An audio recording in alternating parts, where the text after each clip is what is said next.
Off top, in 1916, the Georgia Tech Yellow Jackets football team beat Cumberland 222-0. Play the music. This is the Domonique Foxworth Show.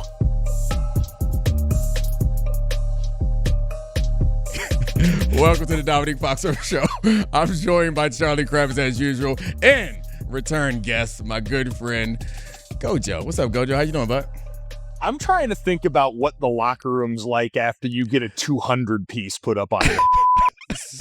So Dominique can tell you that was the same score of the Fiesta Bowl against Florida. Oh, here we go. It wasn't. So it was the Orange Bowl that I played in. I call it the Fiesta Bowl every time. He delivered it. The delivery, the deadpan delivery, excellent. Get the facts right though. And I think we only lost by like 40 something to that national championship worthy Florida team. Bro, listen, Thank you very much. I own a similar whooping. You know, I went on an Alabama podcast to talk about some of their guys in the draft last week, and it was so funny. Like sheepishly at the end, the host was like, basically like, you know how when you have a dog and they can do that one trick, it's like, all right, do the thing here. Or like for people with their kids like say a particular word or do something funny and do your trick. Theirs with me was, all right, will you talk about that 2012 Alabama National Championship game? Do the thing where you tell us how great our team was while they absolutely pounded your head off the pavement. That's not nice. I don't think it's the same. The same because the one that you're talking about is when someone does a trick that they also enjoy doing. They enjoy their attention. What they were asking you to do is something else. It's like, it's my birthday. They were fishing for compliments. You know what you got to do on my birthday. That's what it felt like. It was 100%. Hey, you know, it's only once a year. Come on, you got it. I fell into a slight rabbit hole when I was looking up this particular off top, and it turns out that the coach of that Georgia Tech team was John Heisman, and he also was the coach of the Georgia Tech baseball team, which had just lost to Cumberland 22-0. So this was intentional. He lost in the baseball game 22-0 in Cumberland, and you said, you know what? You did that to me? All right, I'm going to beat you 222-0 in football, and I am sure. Oh, so you intentionally got to 222. Yes, and I am sure that some people must have died because that's before they put in all the rules and regulations to protect people. Some people probably didn't survive this game, but no, he was like, we're going to get to 222. You beat me 22-0, I'm going to get that 222-0. Bro, John Heisman. First take the next day had to be incredible here. Just whatever 1916's version of Stephen A. Smith is talking about the audacity that this team would go out there and put up 200 points. It was the same, except for his hairline was just a lot lower at that point. Oh, that was a better joke than I was going to make about what Stephen A. Smith would be doing in 1960. I knew it. I knew what you were going to make, so I tried to save it. To beat me to it. I saw you try to jump me to it. I was going to make some sort of joke. Hey, we'll get there with the Saquon Barkley topic later in the show at the White House. You're letting me put that in the show? Oh, I love it. I can't wait. I can't wait. Did you guys I will say Gojo. Never mind. I won't get too far ahead because I just saw some Saquon Barkley conversation. So continue. Sorry. I didn't like our Monday show wasn't great. So we're pulling out all the stops here. That's right. We're going in. So I mean, this may be the last show. It was an L. It may it's our first loss in a long time. We're accountability plays around here. We gotta keep it real. That show was trash. But you know what won't be Thank you trash? for listening, though. Our final show, which apparently might be today, depending on how things go. Let's go. All right. One thing before that, another amazing Georgia Tech football fact. In 1896, Auburn students greased the train tracks leading in and out of the local station. When Georgia Tech's train came into town, it skidded through town. It didn't stop for 5 more miles. The Georgia Tech team had to walk back because it was 1896 carrying their pads and I'm sure their leather helmets. They lost 45-0 because they were so tired. Wait, so we get mad nowadays. Like, I remember, to me, like, when someone went to Toomer's Corner at Auburn and poisoned those trees, that was like the most like up in arms people got about something. They could have killed that team with this. That's insane. The tracks. It's insane. Tracks. Like, pranks were so much better back then. Pranks were so much better. not even the people on the train. Like, they could have got somebody else. Like, who knows what you're doing? It's just grease the tracks is a ridiculous thing to do. So dangerous. 5 miles too. Yeah. Like the team was sitting on it being like, for the love of God, can this train please stop at any point? Oh, God. Okay, so content for today's show. We're gonna talk. We got a curveball for you, Gojo. Yeah, we're gonna have some football, a little bit of NBA playoffs, but mostly we're doing a game called Locker Room Lawyer. I'm gonna pitch you two against each other. This is the curveball. Someone's We gonna have didn't to- tell you about this. It's an idea that I had and I really like, and we should have gave you a heads up. But nope, we'll see how good you are on your toes. So whatever side Domonique wants to take on this, I'm going to force him to take the opposite. But so essentially, one of you is going to be devil's advocate, one of you is going to be defending, one of you is going to go against it. First topic for Locker Room Lawyer. There have been some picks in the NFL draft that got panned, but one of them that didn't was the Raiders' selection of Ashton Jeanty at number 6. And people are saying the running back recession could be over. And it's really interesting because one of the lessons we thought we learned from last year was that if you are close to a Super Bowl, the running back can be the final piece. But if you're not, sometimes it's not the best value pick. Domonique Foxworth, you have to defend the Raiders' selection of Ashton Jeanty as the right move with the number 6 pick because of value, because of everything. Mike Golick Jr., you have to go against it. So as the public defender, there are lots of cases that get thrown on my lap that I don't want. There are plenty of cases where they got video evidence, the DNA is against me, everything is going against me, but this is not one of them. Like, I get why Ashton Jeanty and running backs in general in this place are not a good decision, and I understand the argument that you would make about the Raiders not being close, but I'm on the side of fun, damn it. Like, I get frustrated when we listen to people.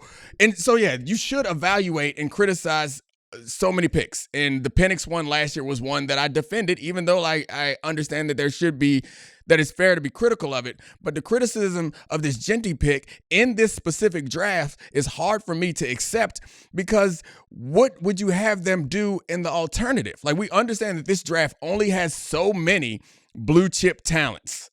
And once you get out of there, who else you're going to get? And you know what the response always is? Trade back.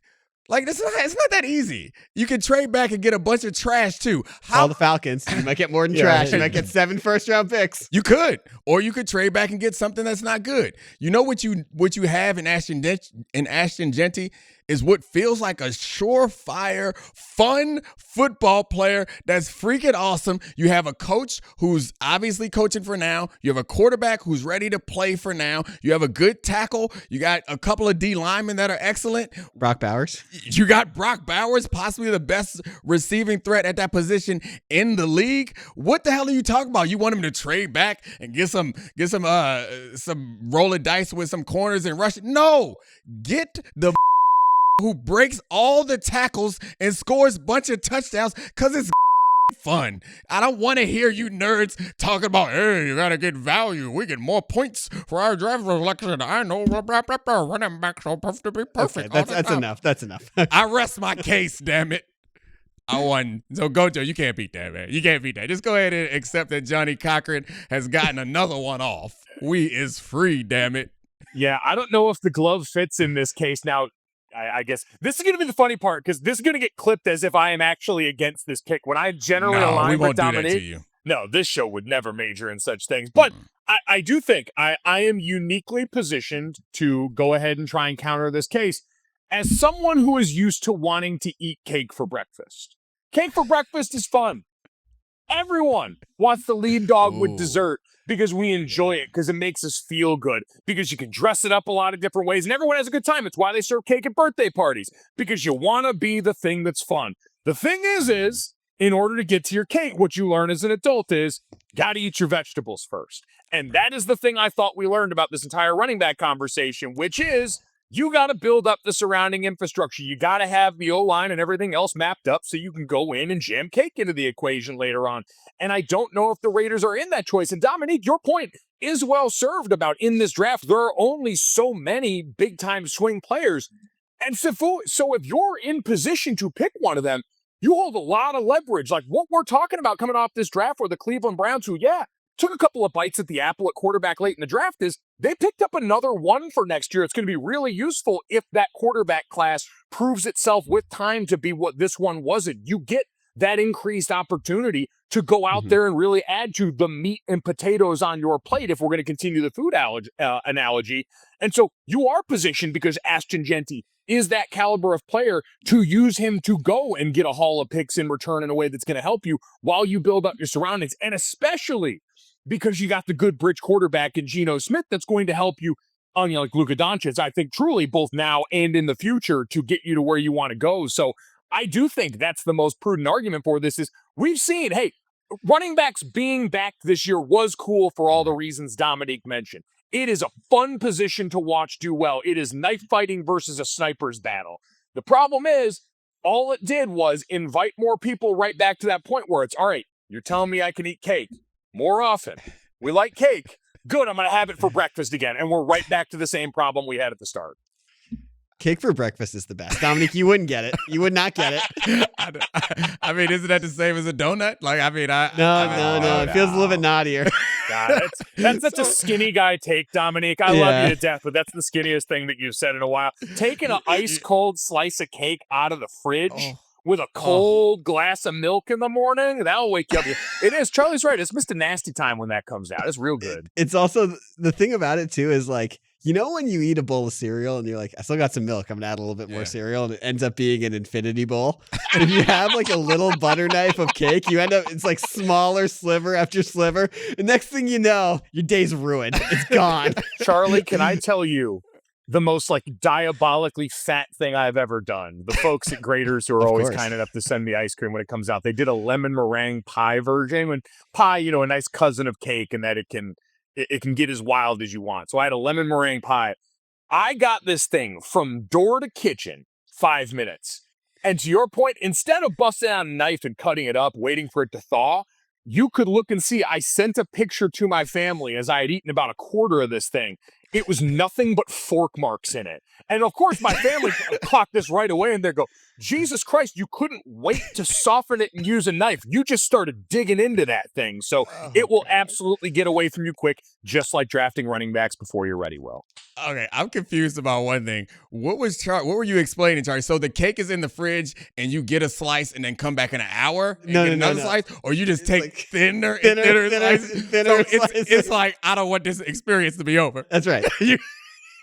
And you convince yourself that if you just take a thin slice and maybe go away. to an even angle. Do you play slow music when you play R&B while you're doing this? No, like, you do sort of peek around to make sure no one's judging you. Oh no, that's about it. This doesn't sound like anything you should be judged for. It sounds like you're trying to. It feels like you're home alone and you're trying to savor the moment. And it's like I'm in no rush, nice and slow. Put on some Usher and take your time. By the way, Gojo, Graders is the top of my list of available to supermarket ice cream brands. It's number one. It's What's above it called? Graders. Graders, I don't know. From Cincinnati. It's great. Yep. Small batch French pot ice Graders. cream. It's delicious. It's rich. It's always soft and ready to go when you take it out of the freezer here. They don't pay me, but they don't need to because I'm already so Graders pilled. So shout out to them. My kids do love the always soft ice cream. But speaking of ice cream, I got a confession to make. I had an ice cream Snickers today before noon. I love it. Before noon. I love it. I see you. Yeah. So like I've been trying to get myself right, because it's getting summertime, and like I don't gotta kill them at the pool, but I don't want to be ashamed. So like I'm getting back in the gym a little bit, just puff the pecs a little bit, tighten up the abs, get some curls, be ready. So when we go on family vacation, you can pop them too. I see you pop them things. Charlie, that's your what turn. happens that's what happens when you have more of the meat hanging over the top like I do. I tried to get into a suit for an event this last weekend, to your point about being summer ready, Domonique, and when the top button don't button anymore, you realize you've made some poor life choices. Because I had put on that suit all that long before that, and it already was like, I tried to button the downstairs button, and that thing was screaming. It was Spider-Man trying to hold the train back. I just wanted to say that I enjoyed my ice cream Snickers. It was delicious. The ice cream Snickers did take me on a bit of a time travel, because that was what got me through training camp with the Ravens. Was after practice, I would always get an ice cream Snickers. So when I was eating an ice cream Snickers this morning, after doing get up and first take, and before noon, I had an ice cream Snickers at the tail end of first take, I was ashamed. I was like, you didn't earn this ice cream Snickers. You talked for 4 hours. This is not someone who deserves some ice cream, chocolate, and nougat. This was not a nougats worthy adventure that you just went on. I was a little ashamed that I felt like I didn't earn it, but it was delicious. I mean, listen, relative to inflation, like, yes, you are no longer running 110s after two-a-days version of Domonique, but relative to age and this time in your life, that was basically a two-a-day that you put in. So I do think you deserve it, but I'm an enabler.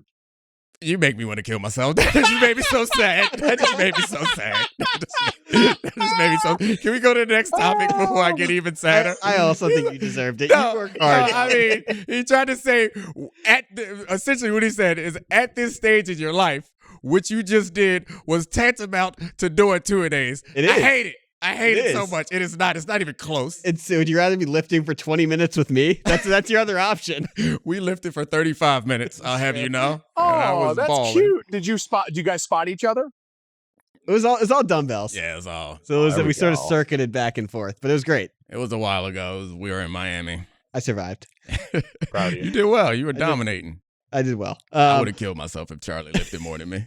We talked about this. I walked around nonchalantly like we were just hanging out, but I would have. You see those videos of people who lift so hard that they pass out? If Charlie happened to be stronger than me, I'd have been unconscious on that Miami gym floor.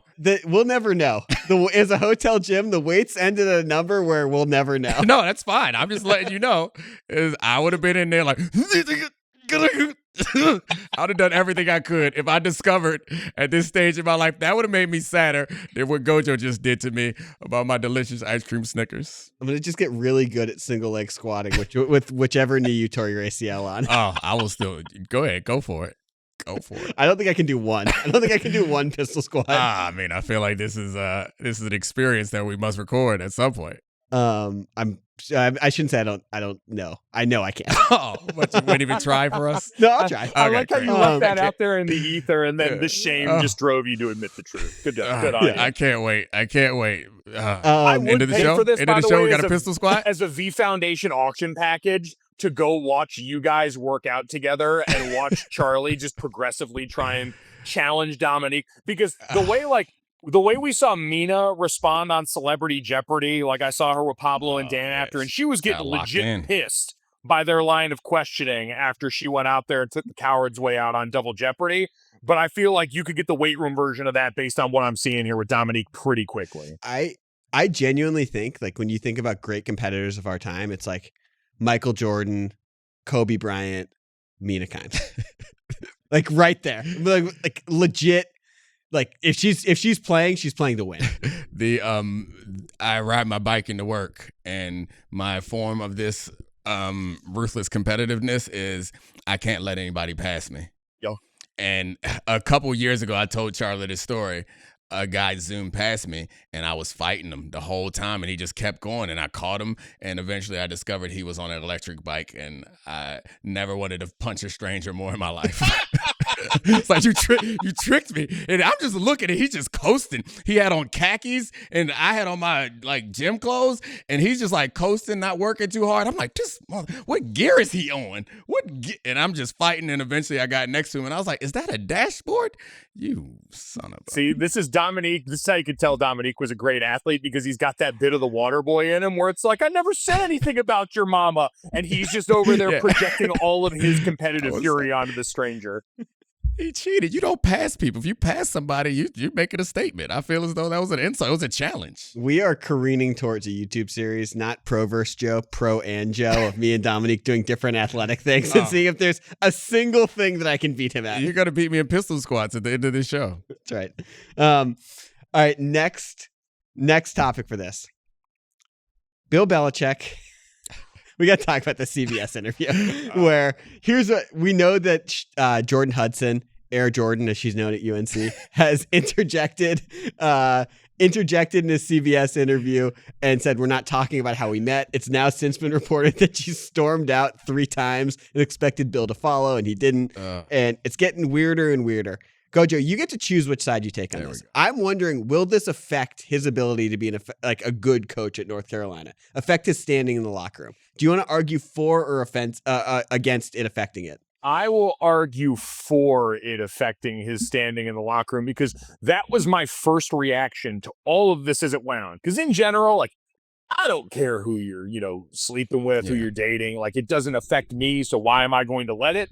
But that being said, as someone that was once an 18 to 22-year-old in this situation, I would pay pay-per-view prices for an unfiltered look at what the North Carolina football locker room is saying about this when Bill is not around, because it has got to be. Think about the way we're all responding on the outside, and they are seeing, the underneath of the iceberg every single day on this from a man that most of them likely grew up, if not outright revering, at the very least, respecting for the unparalleled success he had at the highest level of football. And you think when you show up to campus in North Carolina now, I'm going to learn from Bill Belichick. That guy's got more Super Bowl rings than I've got years on this earth. That guy has helped Tom Brady reach the heights. Surely he's going to help me get to the places I want to go.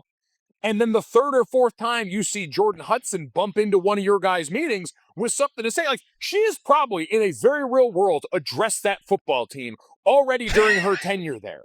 And so looking at all of that, like, yes, at some point, because it so clearly seems to have seeped into every other part of Bill Belichick's life, I would have to imagine that this is something that at the very least is going to be like people use the word distraction as a very broad brush in the world of football, but this does seem legitimately distracting at this point in the narrative. And part of it is their own doing. Like, this interview was textbook Streisand effect, where you could have come up with a very easy answer about how you met. And instead, you create all of this intrigue now by going up there and shutting it down as vociferously as she did. So I definitely think this adds a layer of intrigue to North Carolina's football season coming up that at this point in their program life cycle, I doubt they're really itching for. Yeah, it sounds as if you are making the argument, and I will step into public defender. And obviously, in this situation, my case is a little harder to defend because this stuff is weird and unusual. However, I will say he's coaching college football, guys. Like, the idea that a college football coach don't got a little distraction, should we say, in his dating life. You're just saying he's getting his Lane Kiffin on? I mean, Lane Kiffin, we could look at the college basketball championship coach. Like, he got some stuff around him that's with younger people that's not good. We could go with Les Miles, Rick Pitino, Bobby Petrino, Urban Meyer. This man ain't doing nothing but out of practice. But I mean, having your girlfriend at practice is kind of unusual, but I'm not sure that in this modern era of football with these guys that they are as put off by this as us old dudes are. As the world moves on, I think the social norms shift. And for that cohort, we are not as familiar with the norms that they are comfortable with as much as they are involved in all of this stuff and as exposed as they are to different things. I'm not sure that what would have qualified as a distraction for me in 2001 when I got to Maryland would qualify as a distraction for these kids who on TikTok 40 hours a day. Like, I can't imagine that if he shows up, you think, I guess the question for me is, how does the distraction manifest itself? Yeah. I don't understand. I can't see a straight line to how the distraction manifests itself. If we're assuming that it's not impacting Bill Belichick's ability to coach, that's one thing.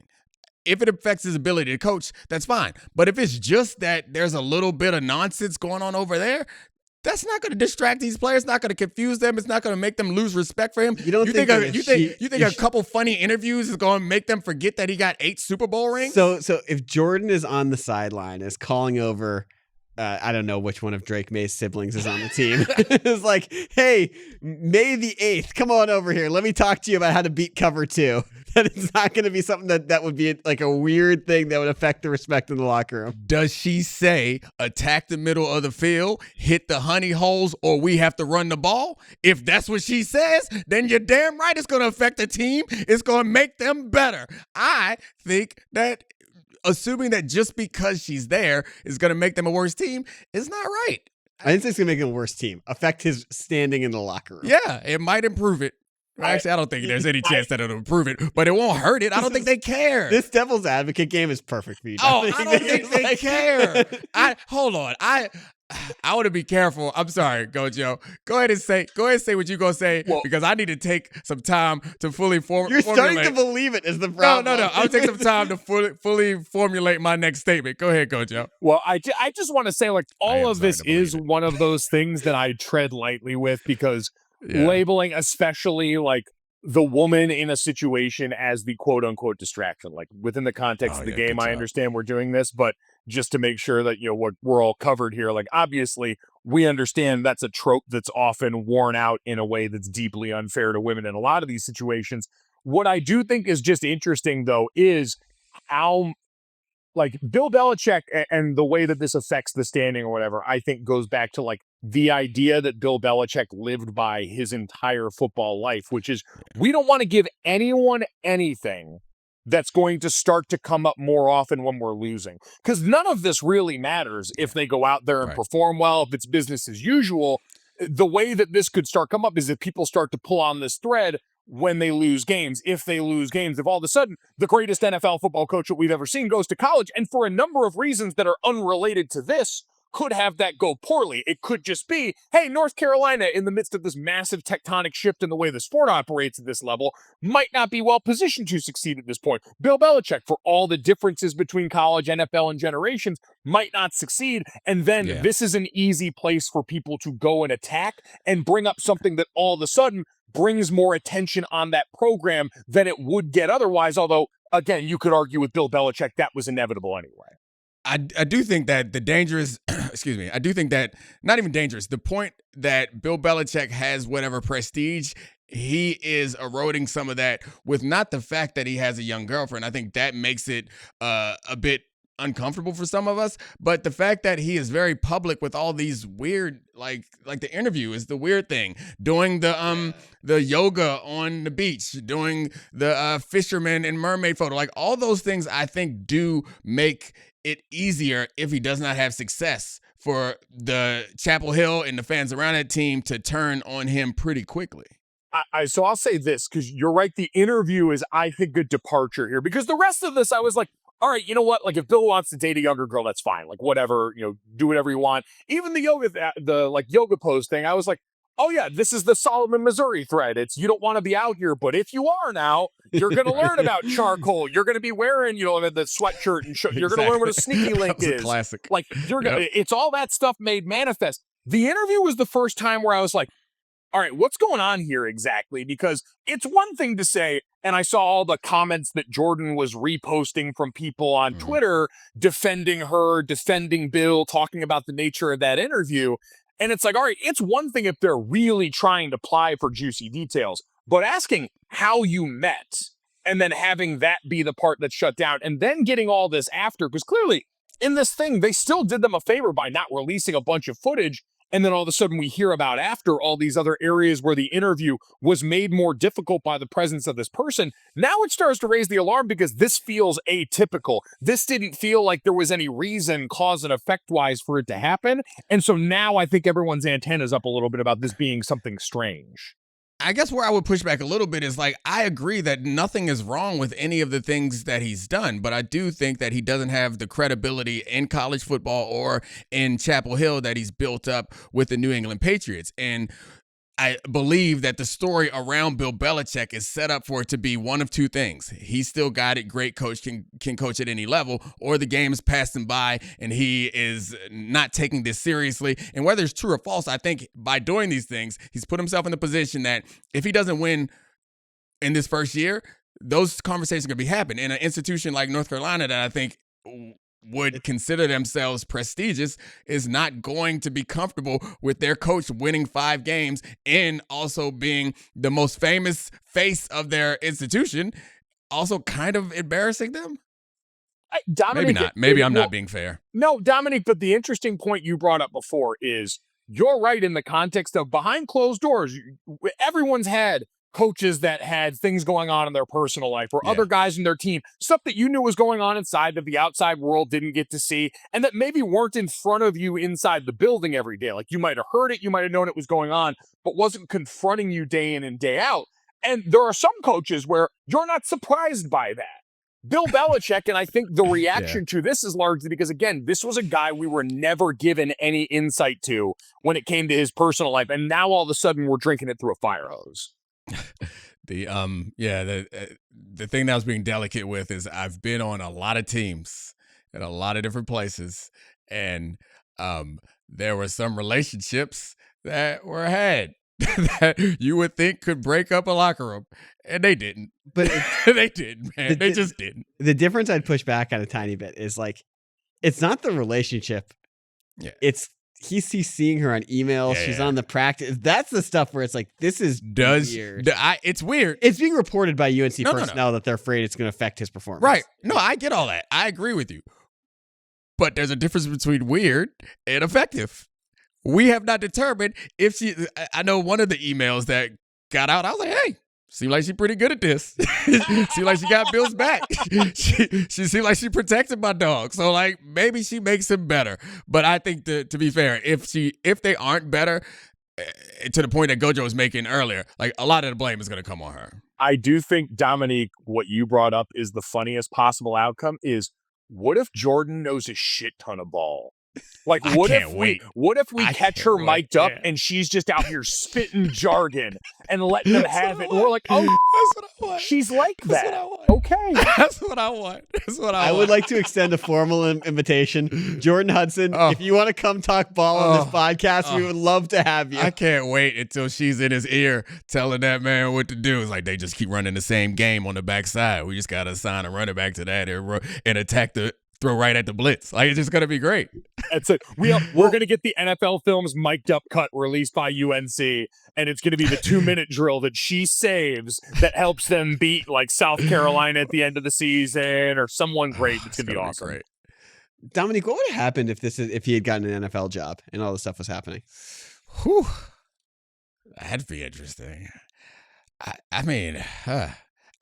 still feel the same thing. It's like, I generally am opposed to coaches talking about things as distractions in general. So, like, I don't know that it would make as much of a difference. I think we still be in a similar situation where we all are kind of standing around, kind of half laughing, but kind of like, well, what's really going on? And then we'd wait till the games showed up. If the game showed up, the story, we would then reverse engineer the story. It's like, Bill Belichick is a new version of himself. He's modernized with the times. He's more approachable and open, and that's made him a good football coach. Or we'll be like, Bill Belichick can't coach anymore because he's too obsessed with these other things, trying to grow his social media following. So honestly, I'm not sure that it matters that much, but our story is, because that's the one thing that is really interesting us, our story after the result is going to be all about how this has changed him for the better or for the worse, right?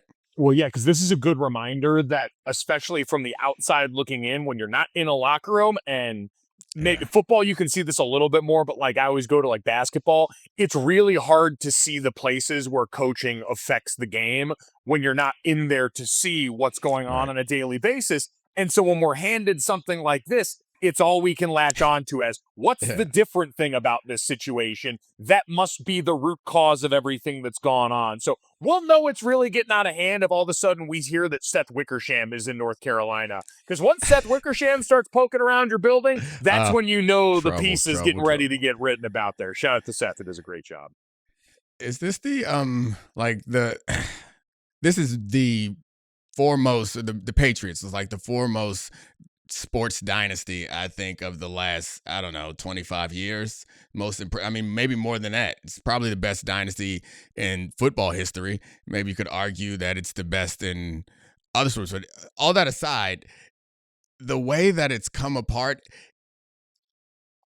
is weird, man. Like, we got Tom Brady doing roasts. We got his face hasn't moved in years. We got Robert Kraft out doing all types of who knows what, and we got Bill Belichick apparently meeting young women on airplanes and picking up, like, it's just allegedly on airplanes. I know a lot of people don't believe that anymore. It's kind of like after Antonio Brown really started to go sideways, and everyone in retrospect's like, man, Mike Tomlin, maybe even better coach than we thought, being able to like keep all this under wraps for a while. And it's like, maybe we should be even more impressed by the Patriot dynasty. The fact that clearly like there was always more to the picture than what we got to see. And they managed to not only keep that from the public scope, but also, I mean, keep it within the lines enough to win a whole bunch of championships in an era that's harder to do that than any we've ever had. I wonder if Brady winning that Super Bowl with the Bucks just broke Belichick's brain. I was just going to say, I'm so impressed with Michael Jordan now. I give Michael Jordan a hard time. He ain't done nothing too crazy. What about Pip?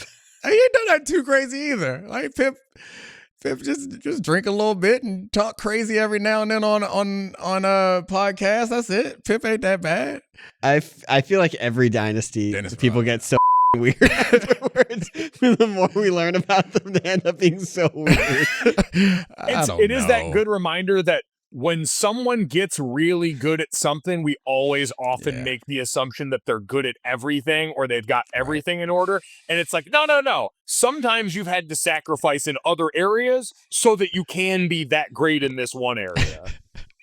Or when someone gets really good at something, we turn and look away at all the ridiculous things that they do. And then when they are no longer good at that something, we're like, hey, this dude crazy. Like, he was always crazy. It just was okay when he was dunking on people. Yeah, he was good. He was wild, but he had 14 sacks that year. So let go and let God. I still think that Michael Jordan today could play in an NBA playoff game and score 10 plus points. I wasn't if he never has to play another game, it doesn't have to recover from it. Charlie, one game, 10 plus points, he's taking the final shot. Shut the hell up, Charlie. The crazy Charlie tried to argue with me that Michael Jordan could be a plus player on a playoff team for one game. He's 60-something. 62. Charlie. He's 62 years old, Charlie. Like, come on, man. Charlie, we've seen enough of these Paul brother-led celebrity boxing matches to know. Like, I understand no one's gonna punch him, but man, I don't. This no is one the best needs point to see I've that. heard. This is a great point. This is a great point because Chris Paul, or not Chris Paul, what's his name? Logan Paul was right. That was Logan. Yeah. Isn't there another one? Fought Floyd Mayweather. Yeah. What's the other one? Jake Paul fought Jake Paul. Mike Tyson. Right, but I mean, he's not even a professional boxer, and he gave Mike Tyson the works. I think that Jordan would have a little hard time. Watching the way Mike Tyson's knees wobbled around out there, like he would Michael Jordan one crossover, and I don't know how that's going to go, man. I think we need to cut this out of the show. I don't think so. I think we need to cut this out of the Do show. you remember 2013? MJ was just kicking the living crap out of Michael Kidd Gilchrist in one-on-one. You want to say that sentence again in your head? Like, it's very different. The date is different. The person is different. He was you said in the playoffs, we're going to put him. You don't think he could start for Memphis right now? Hell no. You don't think he could start for Memphis right now? No. Scottie Pippen Jr. is going to start over him. Pippen Jr. is nice. Pippen Jr. is balling, and he would love nothing Scottie Pippen Sr. would love more than Pippen Jr.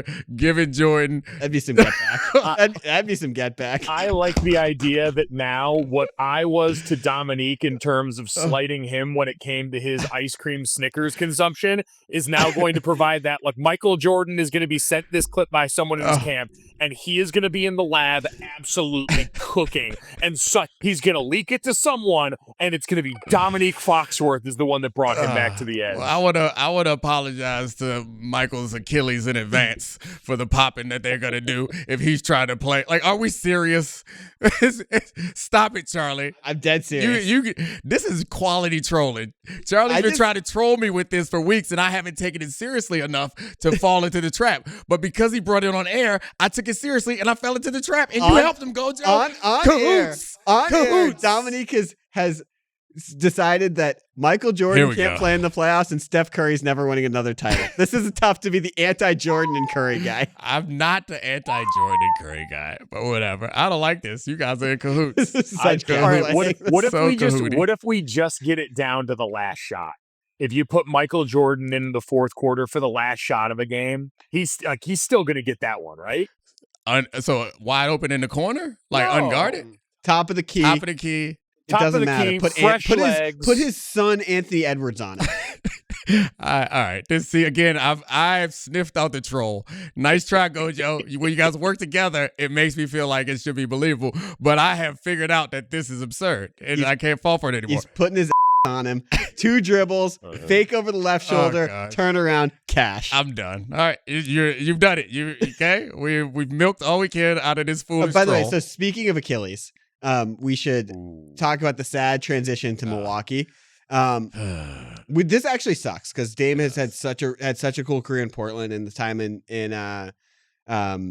Milwaukee just hasn't worked out that way. But we're at a really interesting point for this franchise. They won a title with Giannis in 2021. They're now in cap hell with the team that's made a lot. They've tried to make things happen. They traded Chris Middleton. They traded Drew Holiday. They brought in Damian Lillard. They've tried to build a roster on Giannis, who is at the tail end of his prime and probably has 3 or 4 years of being completely unstoppable. I want to know what side you want to argue on this, Gojo, but do you think that the Bucks and Giannis should head towards an amicable divorce this summer? I mean, I think Giannis should try for a divorce by any means necessary at this point. Like, I hope it's amicable because you'd like to see that for someone as important in that franchise as he is. But you mentioned it. It's over. And it is unfortunate. Like, what's unfortunate is the Dame part of this is going to get largely left to the side as we have this debate for the next few days. But you're right. That guy who we fantasized for years about what it would be like if he went to a true contender, had someone opposite him that could take some of the load off, is just completely gone and erased by injury in a way that we've seen for some old players across different sports recently. But for the honest side of it, this is a guy who's made it clear for a while and weaponized his desire to win a championship to get Milwaukee to do certain things. And I know there's been a lot written about the fact, and I think it's the most prudent part of this conversation, is Giannis' skill set is not one that we think is going to age gracefully in the NBA. Like, so much of what he does is hell-bent on overwhelming physical ability that usually is the first thing to go as guys get into their mid-30s. And so I do think the time has to be now. And if you're Milwaukee, like, yeah, it could be scary, but to the point so many are going to make, if you do it now while he's just getting ready to start that extension and some team's going to get a good bit of control and get a good bit of time, you're going to get a haul in return. And it's not like everyone can be Sam Presti, but Oklahoma City showed you in a smaller market, there can be life after you let star players walk out of the door. You've just got to be willing to be aggressive and maybe do that before everyone's comfortable with it. I don't like how this has been shaping up where Charlie gets to play the middle the whole time. Like, you take a position. I'm just asking the questions. I'm just asking the question. Okay, you can answer this question. I would make you make the argument on the other side of this that I know you don't want to make because you want him out too. I think, fine, I'll make it. You look concerned and lost, like you don't know what to do. I'll make the argument. He's fun in Milwaukee. Don't move the man. I think that's the worst argument. If you want to make the argument, just you can be an icon even with one championship as a one city guy. You can be Curry. You can be Kobe, even though it's not going to be as many rings. You can be one of the last generations of the guys who's going to be one of the 15 best players of all time. And you don't need to. You've already won, so you don't need to fall in the trap of chasing more rings. If I were to make the argument in Milwaukee. Too. Like, I think that a place that doesn't have the same expectations as you have in Los Angeles or that you might have in a more prestigious franchise. You have this one championship there. Like, I do think that there's value to that. And overall, I think more than anything, and it's probably our fault, some in sports media, is we want to spin every story forward, is it's felt like that's been a story all season, and we all have just been waiting for them to lose so we can start moving Giannis to some new destination. If that's what he wants, that's fine. But I don't necessarily think that that's the first move. You'd be hard-pressed to find anyone with the expectation or willing to make the argument that he should stay, which I think is a fine thing to be in. And you can compare him to a bunch of different stars, which you did, and those guys had multiple championships.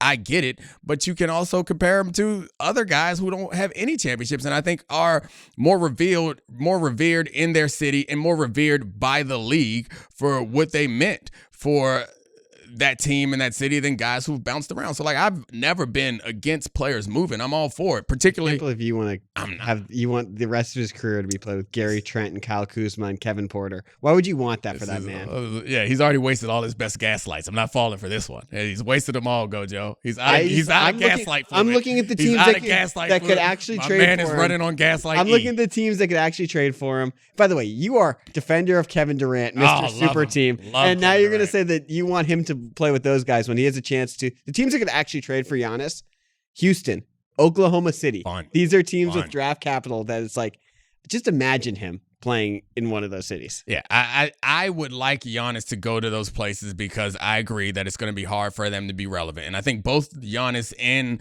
the Bucks have kind of done everything they could in this situation. But I do not want to make it seem like there is no – it feels like part of this is a little bit offensive to me is the zero-sum nature of sports. And – I got in an argument with Greeny about this a couple of times where he was upset with the Browns for not trading Myles Garrett. It's like, but we could restart. They don't have a chance at winning a championship. Like that to me is kind of frustrating. And it's similar to the Jeanty conversation that we were having earlier in the show. It's like, okay, yeah, I get this argument that you should only do everything that can optimize your chances of winning a championship. But that's, to me, feels like where we are trying to weigh the balance of sports and business. And like, as fans, don't we want the to be fun?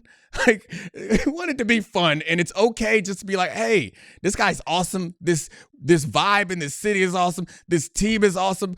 Let's go and watch them play ball and hope for the best. It feels like, to me at least, a little bit like against some of the fun in the game, just to be like, all right, there's no chance you can win a championship. Blow it up. Time to stink. See, that's not even what I'm saying, though. To me, that my counterpoint is just that it's like they're a team that's now a first-round team in a lot of ways, and they have been for a lot of years. And this doesn't feel like championship chasing. It feels like the end of the career with Kevin Garnett when things just got stale and it was time to move on. That's why I said amicable in the beginning, because I don't see this as like a demand out, this really protracted thing. It just might be the franchise and him being like, all right, we've had an incredible run. You're a Buck for life, but it's time to try something different. I guess if we're taking off our lawyer hats for a second and just talking about this freely again, like the reason I kind of advocate for it is because by all accounts, it seems to be the way that Giannis has operated. Like if he was most comfortable staying in the place that he has lived his entire adult life, built his family in, will have a statue in one day, and said, hey, I'm going to ride it out here no matter what. We've done a lot of great things, and if I don't get to that championship mountaintop again, that's not the way that ultimately I'm going to define myself. Even if at the national level, when we talk about sports, we ring plus minus everything into oblivion and make it deeply unfun and forget about fan bases.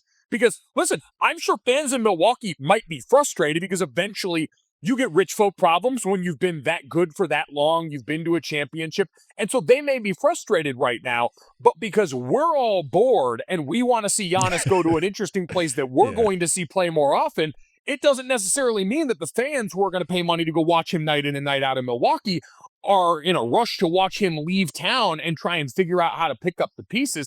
Yeah, they probably still appreciate him, but if that's what he wanted to do, great. But he does seem like a guy where the writing has always been on the wall that, yeah, we're going to try and make it work like hell here, but I do want more in terms of that championship accomplishment for myself, and it does not seem like Milwaukee's going to be in any position to do that now. Gojo, I love when you remind me that you're an offensive lineman, because it was really paining you, the idea of breaking the rules of the game. And you had to make it clear. I want everyone to know I'm no longer participating in this charade. Yeah. Couldn't just go into the conversation. He was like, no, there are rules here, guys. I am an offensive lineman and an oldest child. I am one of our nation's premier rule followers.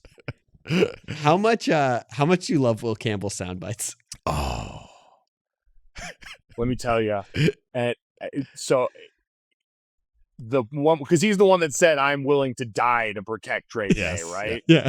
Yes. That's all you want to hear from your offensive lineman. It's either that or Gray Zabel, the offensive lineman from North Dakota State, when he got asked about how he's going to celebrate being picked, and he said, I'm about to dive into these bush lights. That's the only two acceptable response paths for offensive linemen that let you know you got a future Hall of Famer on your hands. It made me just regret ever making any comments about his arm length, and I loved him immediately. But I will say this before we let you go, Joe.